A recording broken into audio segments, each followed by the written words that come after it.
Right. మే 7 నుంచి TG RTC JAC సమ్మెకు దిగుతున్నట్టుగా ఇప్పటికే నోటీస్ కూడా ఇచ్చింది, రాష్ట్ర సర్కార్కు స్పష్టం చేసినటువంటి పరిస్థితి. అయితే కొంతసేపటి క్రితము మనం చూసాం, రవాణా శాఖ మంత్రి పొన్నం ప్రభాకర్ మాట్లాడుతూ మళ్ళొక్కసారి ఆలోచించండి, సమ్మెకు వెళ్ళొద్దు, ఏదైనా డిమాండ్స్ ఉంటే మరి కూర్చొని మాట్లాడుకుందాం అన్నటువంటి ప్రకటన అయితే ఆయన చేయలేదు.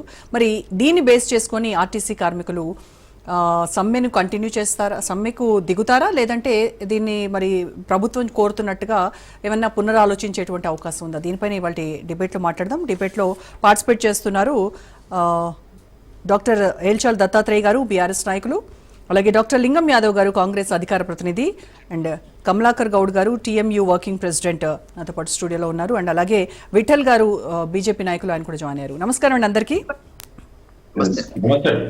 సో కమలాకర్ గారు, మే 7 నుంచి మీరు నిరవధిక సమ్మెకు దిగుతున్నట్టుగా రాష్ట్ర ప్రభుత్వానికి స్పష్టం చేశారు, అలాగే లేబర్ కమిషనర్ కూడా మీరు నోటీసులు కూడా ఇచ్చేశారు. సో మరి ఇప్పుడు తాజాగా పొన్నం ప్రభాకర్ చేసినటువంటి స్టేట్మెంట్ ఏదైతే ఉందో, పునరాలోచించండి, సమ్మె వద్దు అని అంటున్నారు. మరి మీరు ఏమైనా దాని గురించి ఆలోచిస్తారా? లేదు అని అంటే మీరు ముందుగా అనుకున్నట్టుగానే సమ్మెకు దిగుతున్నారా? ఇప్పుడు ఇక్కడే చూడడం జరిగింది. సమ్మె నోటీసు జనవరి 27 తారీఖు నాడు ఫస్ట్ మేము ఇవ్వడం జరిగింది, నోటీస్ ఇవ్వడం. అప్పటి నుంచి ఇప్పటి వరకు స్పందన అనేది గవర్నమెంట్ నుంచి ఈ రోజే చూస్తున్నాం. 4 నెలల తర్వాత చూస్తున్నాం. ఇన్ని రోజులు మేము పోరాటం దఫాలుగా ఉద్యమ కార్యాచరణ పంతాలో మేము చేసుకుంటూ పోతున్నాం. అటు మేనేజ్మెంట్ కానీ ప్రభుత్వం కానీ ఏనాడు స్పందించలేదు. తీరా ఇప్పుడు దగ్గరికి వచ్చిన తర్వాత ట్రాన్స్పోర్ట్ మినిస్టర్ గారు ఇప్పుడు ఏదైతే మాట్లాడి ఇప్పుడే చూడడం జరిగింది.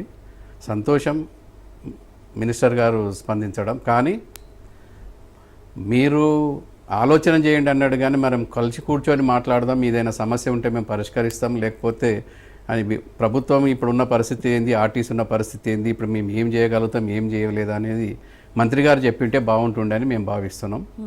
ఇప్పటికైనా కూడా చాలా టైం ఉంది, ఇంకా 5-6 రోజుల టైం ఉంది, 7 రోజుల టైం ఉంది. పిలిచి మాట్లాడి మేము 23 డిమాండ్లతోటి నోటీస్ ఇవ్వడం జరిగింది. 23 డిమాండ్లు కూడా న్యాయపరమైన డిమాండ్లే అంటారా? అంటే ఖాళీలు భర్తీ చేయాలి, ఒకటి వేతన సవరణ అవ్వచ్చు, ఆ రకంగా మేము మొత్తం 23 ఆర్టీసీ విలీనం దగ్గర నుంచి చూస్తే 23, ఇవన్నీ వీటిలో ఎంతవరకు న్యాయపరమైనటువంటి డిమాండ్లు ఉన్నాయి? 23 డిమాండ్లు దాంట్లో ప్రభుత్వం మేనిఫెస్టోలో పెట్టినవి ప్రధానమైనవి. ముఖ్యంగా కాంగ్రెస్ మేనిఫెస్టోలో పెట్టడము, ఆనాడు ఏదైతే టీఆర్ఎస్ ప్రభుత్వం బీఆర్ఎస్ ప్రభుత్వం ఏదైతే వదిలిపెట్టిపోయిందో, కార్మికులను నట్టేటా వదిలిపెట్టిపోయింది, దాని మీద ఆర్టీసీ కార్మికులు తెలంగాణ ఉద్యమంలో తెలంగాణ రావడానికి ఆర్టీసీ కార్మికులు ఎంత పాత్ర ఉందో, కాంగ్రెస్ గవర్నమెంట్ ఈరోజు ఉన్నది అని అంటే ఆర్టీసీ కార్మికుల పాత్ర కూడా అంత ఉంది. 95%, 100% ఆర్టీసీ కార్మికులే కాదు, వాళ్ళ కుటుంబాలే కాదు, వాళ్ళ బంధుమిత్రులే కాదు, ప్రజలను కూడా చైతన్యం చేసి కాంగ్రెస్కు ఓటేయాలని ప్రచారం చేసింది ఆర్టీసీ కార్మికులు.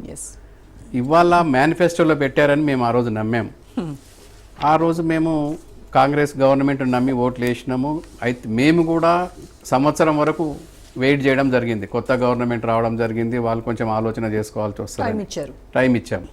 కానీ రోజు రోజుకు ప్రభుత్వమే పక్కన ఉండి మేనేజ్మెంట్ నుంచి విపరీతమైన ఒత్తిడి, పనిభారం పెంచడం, హరాస్మెంట్ పెరగడం, వెట్టి చాకరీ చేయించడం అనేది రోజు రోజుకు పెరిగిపోతుంది.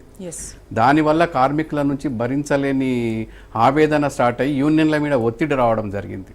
మీరు ఏదైనా పోరాటం చేయండి, లేకపోతే ఈ ప్రభుత్వం, ఈ గవర్నమెంట్ ఏదైతే ఉందో మరి చప్పుడు చేయట్లేదు. అదేవిధంగా మేనేజ్మెంట్ నుంచి రోజు రోజుకు షెడ్యూల్స్ విపరీతంగా మార్చడమే కానీ, రోజుకు నెలకు 250 నుంచి 300 మంది రిటైర్డ్ అవుతున్నారు. తెలంగాణ వచ్చినప్పటి నుంచి 54,000 మంది కార్మికులు ఆనాడు ఉన్నారు. తెలంగాణ వచ్చినప్పుడు ఈరోజు 16,000 మంది కార్మికులు రిటైర్డ్ అయినరు. ఒక్క రిక్రూట్మెంట్ కూడా జరగలేదు. అదే పని భారం ఇవాళ ఇంతమంది మీద పడుతుంది. ఆ 16,000 పని భారం కూడా ఇంతమంది మీద పడుతుంది. కాబట్టి ఒత్తిడికి మేము గురై మేము తప్పనిసరి పరిస్థితుల్లో, అంతకుముందు కూడా మేము సమ్మె నోటీస్ ఇవ్వకముందు యూనియన్ ఏదైతే చేయాలనో, కార్యక్రమాలు చేయాలనో, బ్లాక్ బ్యాడ్జెస్ పెట్టినాం. చలో ఇందిరా పార్క్ అని అక్కడ మేము నిరసన చేయడం జరిగింది. అదేవిధంగా చివరగా బస్ భవన్కు కూడా చలో బస్ భవన్ అనే కార్యక్రమం కూడా చేయడం జరిగింది. అక్కడ నుంచి మేనేజ్మెంట్ నుంచి కూడా ఎటువంటి స్పందన రాకపోవడం, ప్రభుత్వం నుంచి స్పందన రాకపోవడం వల్ల మేము తప్పనిసరి పరిస్థితుల్లో సమ్మె నోటీస్ ఇవ్వడం జరిగింది. ఆ తర్వాత పరిణామాలు అయితే అటు లేబర్ కమిషనర్ నుంచి 2 సార్లు మీటింగ్ పిలవడం జరిగింది. మరి గవర్నమెంట్ స్పందించింది కానీ మేనేజ్మెంట్ నుంచి ఆ మీటింగ్కి ప్రతినిధులను ఎవరిని పంపకపోవడం, ఎండి గారు మేనేజ్మెంట్ గారు పంపింటే సమస్యలు అక్కడనే కొన్ని పరిష్కారం అయ్యేటివి. ఏదైతే డిమాండ్స్ ఉన్నాయో దాంట్లో గవర్నమెంట్ చేయాల్సినవి అదే ఆర్థికపరమైన అంశాలు ఒక 4-5 ఉన్నాయి.